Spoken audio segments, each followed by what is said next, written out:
As I light the chalice, hear these words of Charles Darwin. It is interesting to contemplate a tangled bank clothed with many plants of many kinds, with birds singing in the bushes, with various insects flitting about, and with worms crawling through the damp earth, and to reflect that these elaborately constructed forms, so different from each other and dependent upon each other in so complex a manner, have all been produced by laws acting around us. Thus, from the war of nature, from famine and death, the most exalted object of which we are capable of conceiving, namely the production of the higher animals, directly follows. There is grandeur in this view of life, that while this planet has gone cycling on according to the fixed law of gravity, so simple a beginning, endless forms, most beautiful and most wonderful, have been and are being evolved. Come, let us worship together as we contemplate our places in this great chain of being in which we participate. Thich Nhat Hanh, in his The Individual, Society, and Nature, says, a human being is an animal, a part of nature, but we single ourselves out from the rest of nature. We classify other animals and living beings as nature, acting as if we ourselves are not part of it. Then we pose the question, how should we deal with nature? We should deal with nature the same way we deal with ourselves. We should not harm ourselves. We should not harm nature. Harming nature is harming ourselves, and vice versa. Human beings and nature are inseparable. Therefore, by not caring properly for any of these, we harm them all. Jeff, good morning. As I put together these reflections, I kept in mind a quote from G.K. Chesterton that goes, angels can fly because they take themselves lightly.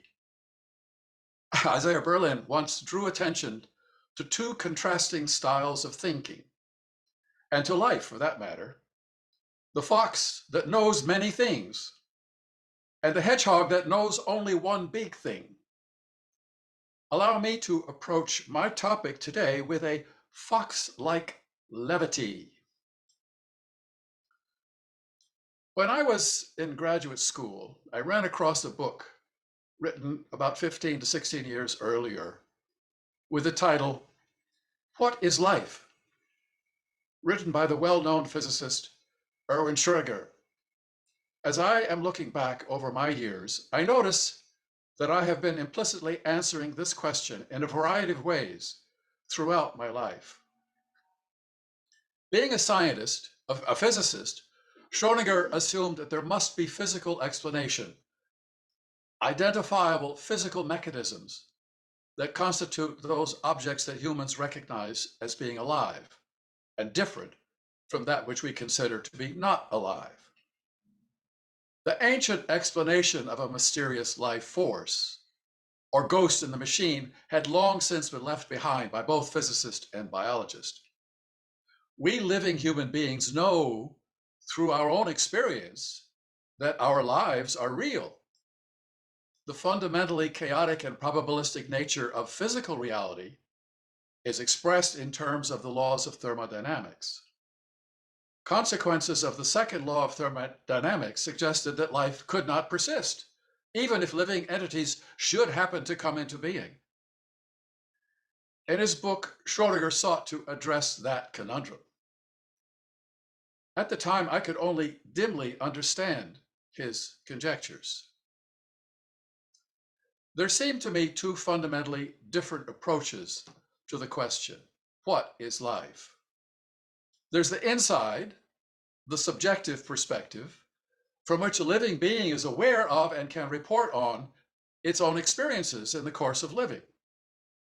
And then from the outside, where the phenomena of life is examined as one of the myriad of phenomena that constitute our cosmos. Today, I'll share some of my recollection of each type of response with you. I'm going to do this in stages. So here's stage one, a budding biophile. I adopt the term introduced by E.O. Wilson, whose death at the age of 90 I read of earlier this week. When I was a kid, my family lived in an ex-urban landscape with woods and wetlands, inviting unimpeded exploration. In junior high school, I inherited my grandfather's 19th century microscope. I foraged neighborhood wet places for live specimens of wriggly things to examine. Have a look now at some of the remarkable modern microscopy that greatly exceeded the quality of what I was able to attain in the 1940s with that 19th century instrument. Viewing these small mobile creatures, we can see several of the features that biologists list as defining characteristics of living stuff.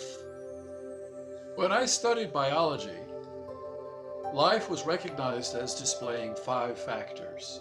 First, a living organism is organized structurally into individual cells, each of which has an internal structure. Second, organisms display active engagement with their environment and self-motivated movement.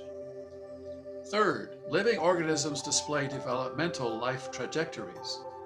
They can accurately reproduce new copies of their material form and functional chemistry.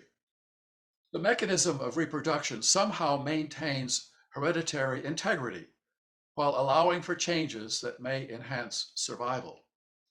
This property was recognized by Charles Darwin as evolutionary development through natural selection. Fourth, organisms ingest food to be converted into the internal energy and material that animate them and comprise and sustain them. This is the organism's metabolism. This is among the properties that most appear to defy the second law of thermodynamics. Fifth, living organisms also display the property of homeostasis. Their internal chemistry allows self-adjustment to keep within the limits of a safe operating zone. This too appears to defy the trend of increasing disorder predicted according to thermodynamics. If an object displays these 5 properties, we have a biologist's outside answer. This is alive. The evident active exploratory seeking behavior of many of the creatures that we were watching under the microscope, I have found to be present on one form or another of every living thing that I have observed or read about. One might notice their eager consumption of one another for food. This struggle by individual organisms for their continuing existence dominates the understanding that many people hold regarding the nature of living systems, the Darwinian struggle for existence and evolutionary selection of the fittest. Taking this metaphor from biology to apply to human society leads to the common acceptance of the high level of individualism that some idealize for human behavior. As I went through life, learning more of biological reality, however, I gradually found Ayn Rand's ideal of the isolated, self-reliant individual is not grounded in biological reality. For instance, we know that amoebas, instead of consuming one another, can cooperate. Under conditions of stress, they can aggregate into what are called slime mold, where they choose to give up their urge to forage on one another. In this state of communal relationship, the slime mass creates a fruiting body by which the amoebas can weather the stress and reproduce themselves. There's an enormous wealth of natural history and chemical observation that reveals examples of cooperative and coordinated behavior in nature.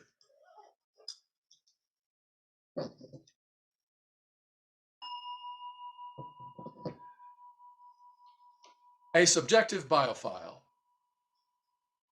I thirsted there at the age of 12 or 13 in junior high school to experience the surrounding wildlife, poking around in woods, ponds, and swampy places, looking and listening, getting wet in spring peeper season.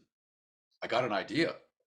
I converted a wooden box into a wet terrarium for my bedroom. Being willing to get a little wet, I was able to capture a dozen or so hapless tree toads with which to populate the new terrarium. I wanted to hear them sing. There they sang every evening, beginning in late afternoon. They were loud. They seemed to be attempting to outsing one another. How loud? Well, hearken to your experience of the wall of cicada sound in our woods this past summer. I struggled against them to do my schoolwork or to fall asleep after bedtime. The toads just sang on and on until calming about daybreak. They seemed to know the time, even in the relative dark of my bedroom. By the second week, my enthusiasm for their music flagging, I carried them back to their wet home, thus ending my experimental zookeeping.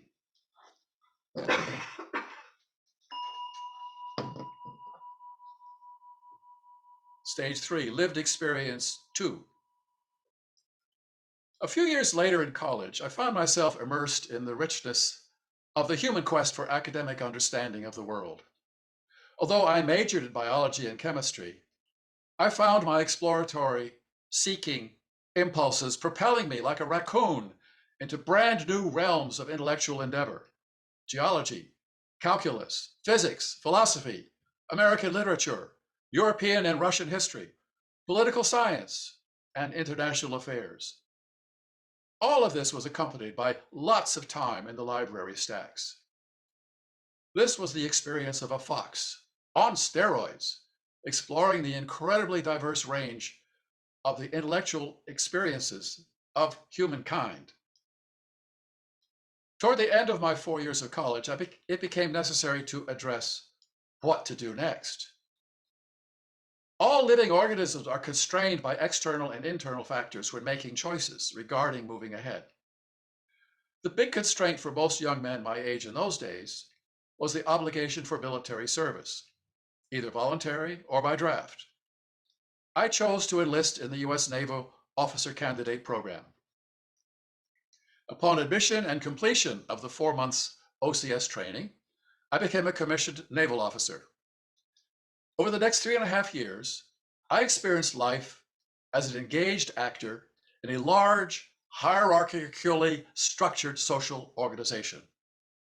As a combat officer on the battleship USS Iowa, and subsequently on the staff of the commander of the US 7th Fleet, I became well schooled in how to function as a team member in a large, multifaceted system of human beings and machines, combining individual skills together toward accomplishing hierarchically established goals.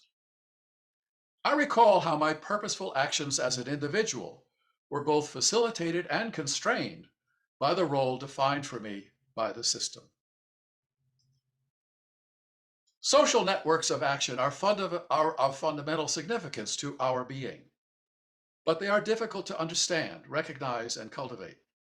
Because of their rather amorphous natures, one seldom thinks to place these systems of interrelationship on the list of elements essential to human life. Social networks of action are of fundamental significance to our being, but are often difficult to understand and cultivate. Because of their rather amorphous nature, one seldom thinks to put these systems of interrelationships on the list of elements essential to human life. As a young man, I was fortunate to live for several years within a highly structured hierarchical system from which I believe I benefited. Fortunately, there was no warfare involved.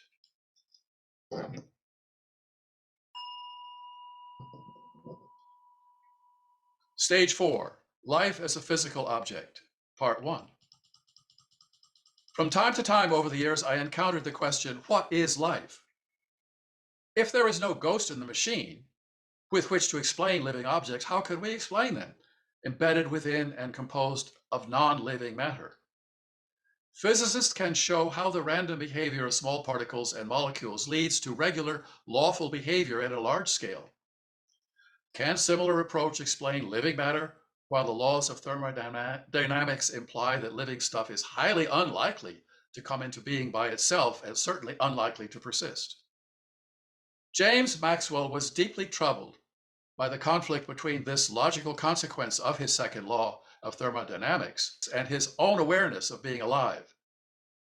He conjured a hypothetical being or process able awarely to sort mixtures of moving particles into separate boxes of higher energy and lower energy, that's hotter or colder, particles which could then again be capable of performing work.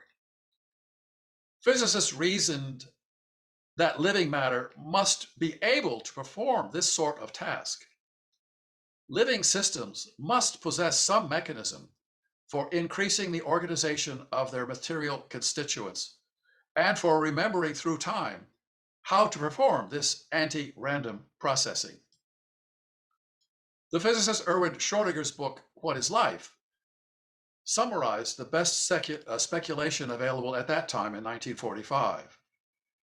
8 years later, in 1953, the chemical description of the structure of DNA was worked out by Watson and Crick, who relied upon clues from Rosalind Franklin's X-ray data.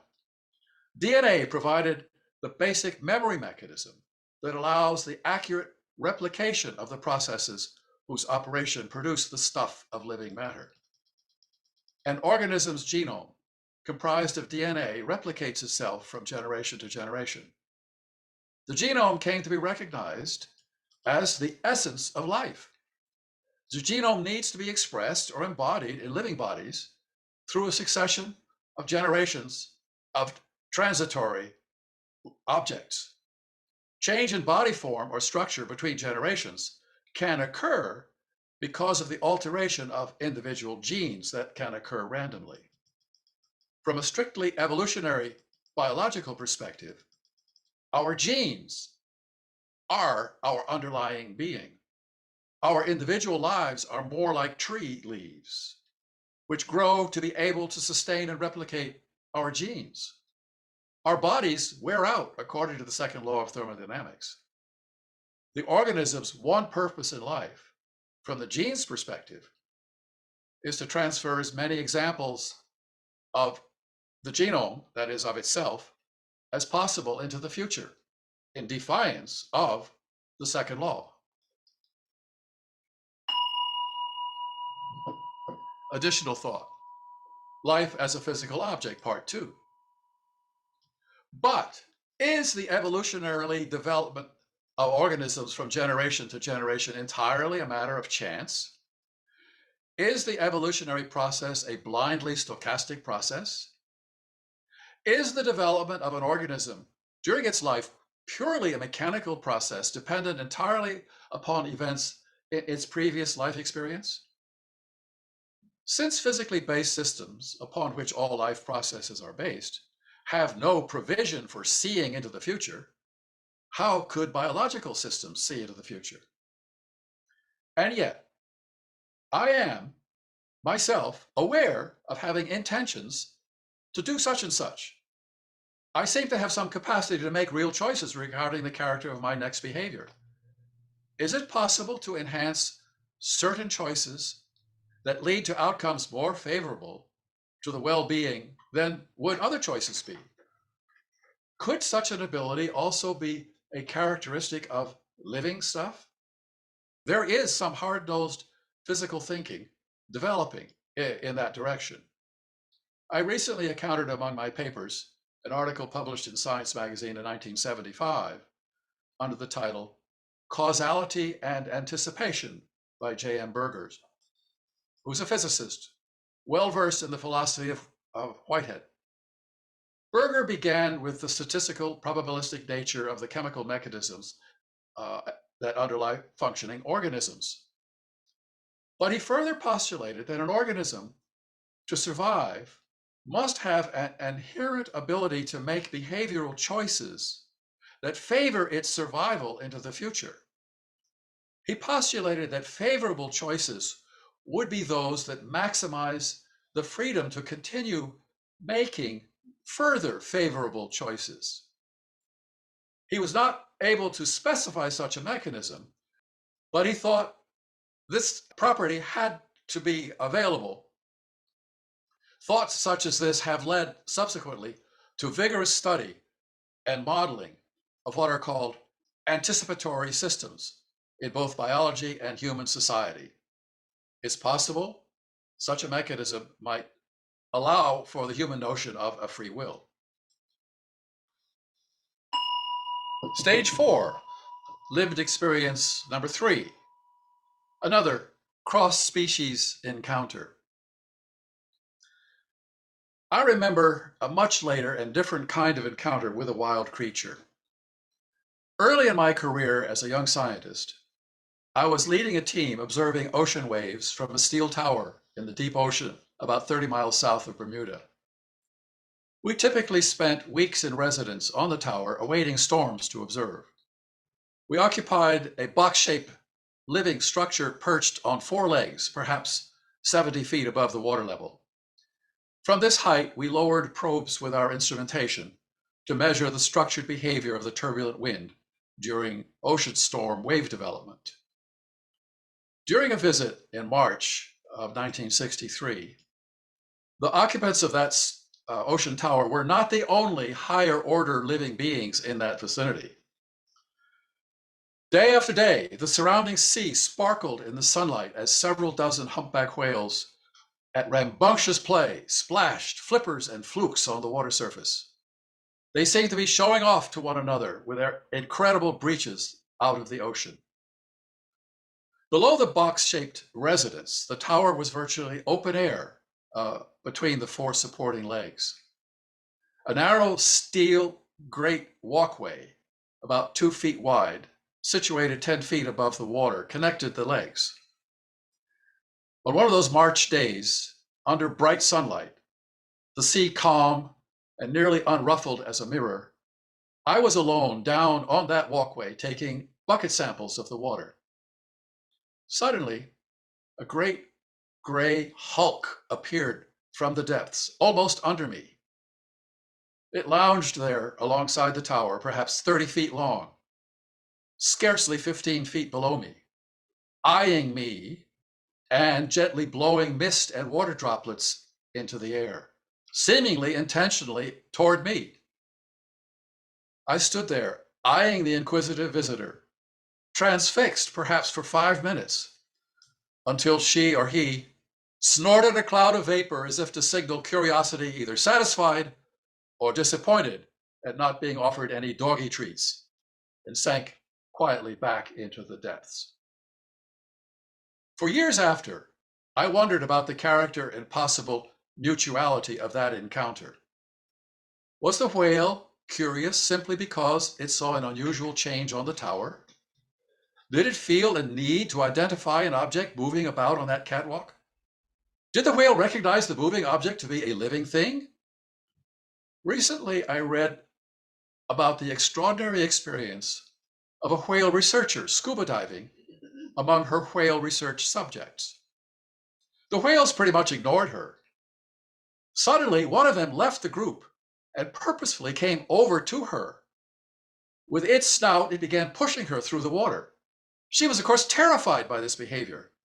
She could not swim faster than the whale, who persisted in pushing. It caused no harm. She eventually realized that she was being pushed toward her support boat. On arrival, she was quickly brought up on deck by the crew. Then, from her new perspective above the water, she could see a large shark that had apparently had its eye on her, and from whom the whale had clearly been protecting her. Somehow the whale knew her proper place was on the boat, not with them in the water, and it could tell that the shark was after her. Later, on thinking through the whole event, she concluded that the whale behavior had been neither accidental nor random. After reading this account, I no longer harbor doubts about the possibility of mutual interest expressed between a whale and a human.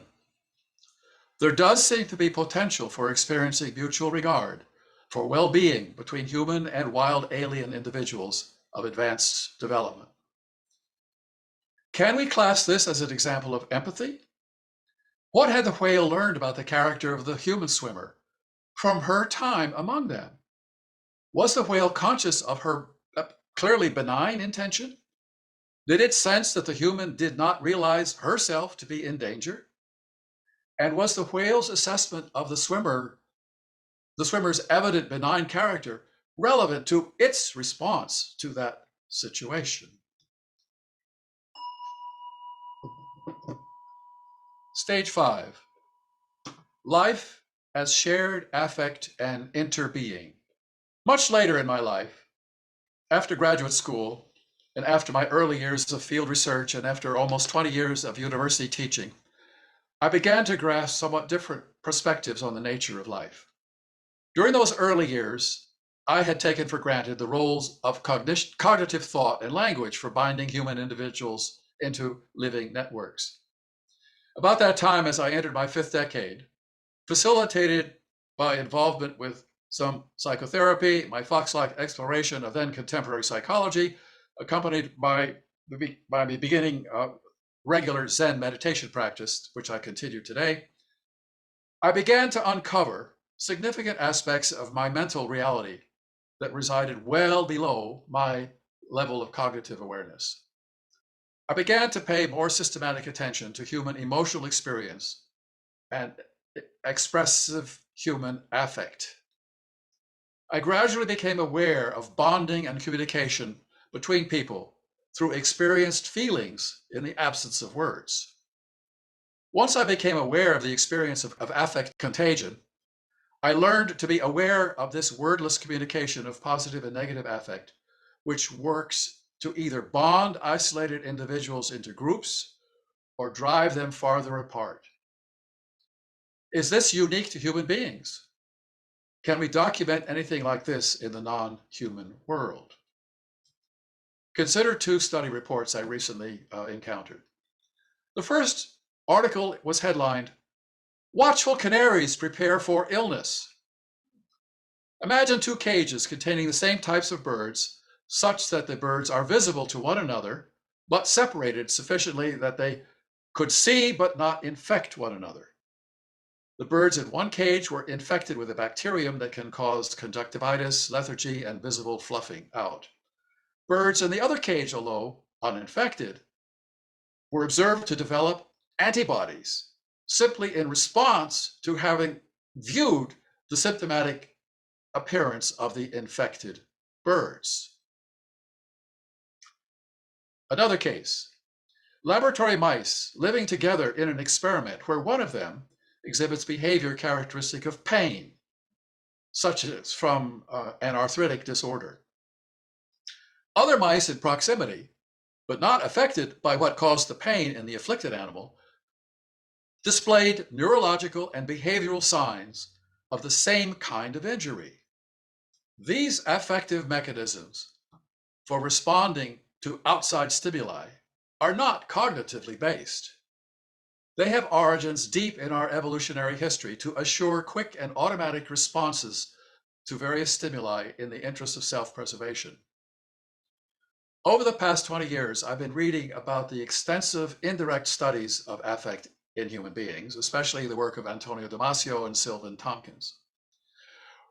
Working with lab animals, researchers recently, observing neurological signals and behavioral patterns, have revealed both the chemical and neurological basis for the affect-motivated behavior of these mammals. Neurological scientist Jacques Panksepp dedicated his long career to observing the brain neurology and behavior of laboratory mice. When I read the comprehensive exposition of his work, I felt that the scientific exploration of psychology was finally finding a grounding in neurobiology, grounding that convinced me in detail of the reality of the biological basis of this experiences. He gave detailed findings of 7 neurological modules deep in the mouse brain that, when electrically stimulated, yielded repeatable, definable patterns of behavior. He named them seeking, such as we saw in those little critters running around in the microscope, lust, care, rage, fear, panic, and play.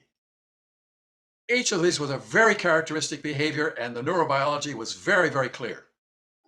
They map, convincing me, to the system of human affects introduced earlier in the works of Sylvan Tompkins, which Pat and I have found immensely helpful to understanding and managing our own everyday behavior. In case that there is any doubt regarding the relevance of Panksepp's findings to the human condition, I recently read about a woman undergoing intrusive neurological treatment for her untreatable depression. While exploring where to place an electrode in her brain to control the depression, the surgeon's probe stimulated a nerve, which the woman reported experiencing very strong feelings of joy, joy for which she had no experiential explanation.